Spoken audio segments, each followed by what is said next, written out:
మునుగోడు ఉప ఎన్నికల్లో బీఆర్ఎస్కు డబ్బు సహకారం అందిందా? పోలీసులే దగ్గరుండి మరీ డబ్బు పంపిణీ చేశారా?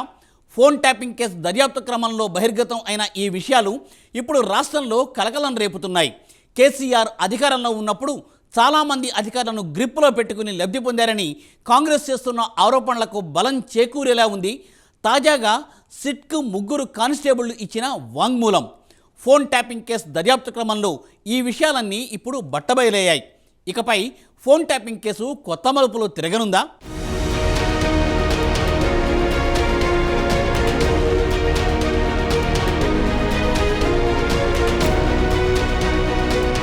ఫోన్ ట్యాపింగ్ కేసు దర్యాప్తు కీలక మలుపులు తిరుగుతోంది. తొలుత స్పెషల్ ఇంటెలిజెన్స్ బ్రాంచ్లో ఆధారాల ధ్వంసం ఘటనపై నమోదైన కేసును ప్రత్యేక దర్యాప్తు బృందం విచారిస్తున్న క్రమంలో ఫోన్ ట్యాపింగ్ అంశం వెలుగులోకి వచ్చిన సంగతి తెలిసిందే.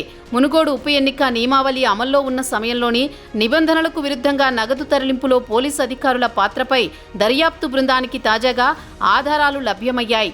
ఈ వ్యవహారంలో ఓ ఐపీఎస్తో పాటు డీఎస్పీ పాత్రపై దర్యాప్తు బృందానికి ఆధారాలు లభ్యమైనా తెర వెనుక మాత్రం మరికొందరు అత్యున్నత స్థాయి పోలీసు అధికారులున్నట్టు తెలుస్తోంది.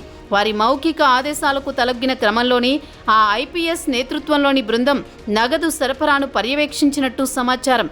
అయితే ఇంతవరకు సిట్ దర్యాప్తు మాత్రం ఐపీఎస్ అధికారి ప్రమేయంపై ఆధారాల సేకరణ వరకే పరిమితమైనట్టు తెలుస్తోంది.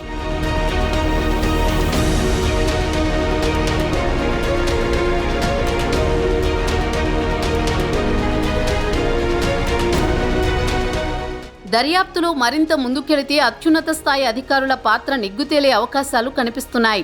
ఇంతవరకు సిట్కు లభ్యమైన ఆధారాల మేరకు 2022 నవంబర్ 3న జరిగిన మునుగోడు ఉప ఎన్నికల్లో బీఆర్ఎస్ అభ్యర్థి కోసం నిబంధనలకు విరుద్ధంగా డబ్బు సరఫరా చేసేందుకు ఫార్చునర్ వాహనం వినియోగించారు.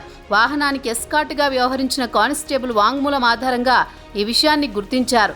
ఆ ఐపీఎస్ అధికారితో పాటు స్పెషల్ బ్రాంచ్ వ్యవహారాలను పర్యవేక్షించిన డీఎస్పీ ఆదేశాలతోనే తాను ఆ వాహనానికి ఎస్కార్ట్గా వ్యవహరించినట్టు కానిస్టేబుల్ సిట్ ఎదురుగా వాంగ్మూలం ఇచ్చారు.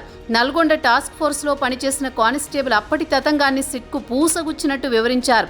మరో 2 కానిస్టేబుళ్లు సైతం తమ వాంగ్మూలాల్లో ఇదే విషయాన్ని చెప్పారు.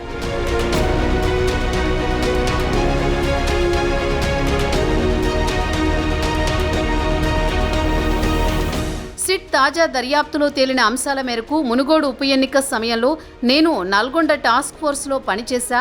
ఐపీఎస్ ఆదేశాల మేరకు డీఎస్పీ నన్ను తన వెంట తీసుకువెళ్లారు. 2022 అక్టోబర్ 26 నుంచి నవంబర్ 2 వరకు వరుసగా రాత్రి వేళల్లో ఫార్చునర్ వాహనానికి ఎస్కార్ట్గా వ్యవహరించా. అదే వాహనంలో బీఆర్ఎస్ అభ్యర్థికి సంబంధించిన డబ్బు తరలించారు. అక్టోబర్ 31న బహిరంగ సభలో అప్పటి ముఖ్యమంత్రి పాల్గొన్నారు. ఆ సభలో మా డీఎస్పీ ఓ పోలీస్ అధికారిని నాకు చూపించారు.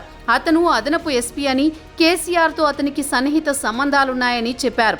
అతని ఆదేశాల మేరకే మనం ఈ డబ్బు సరఫరా చేస్తున్నామని వెల్లడించారు. తర్వాత ఆ పోలీస్ అధికారి ఫోన్ ట్యాపింగ్ కేసు నిందితుడైన నాయిని భుజంగరావు అని నాకు తెలిసింది అని కానిస్టేబుల్ వాంగ్మూలంలో పేర్కొన్నారు. దీంతో ఫోన్ ట్యాపింగ్ కేసు కాస్త కొత్త మలుపు తిరుగుతోంది.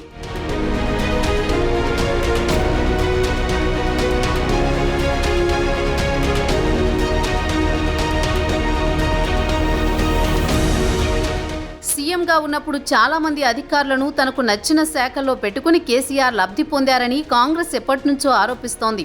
బీఆర్ఎస్ ప్రభుత్వానికి సహకరించారని ఆరోపణలు ఎదుర్కొంటున్న కొంతమంది అధికారులు కాంగ్రెస్ అధికారంలోకి వచ్చాక విదేశాలకు పారిపోయిన సంగతి తెలిసిందే.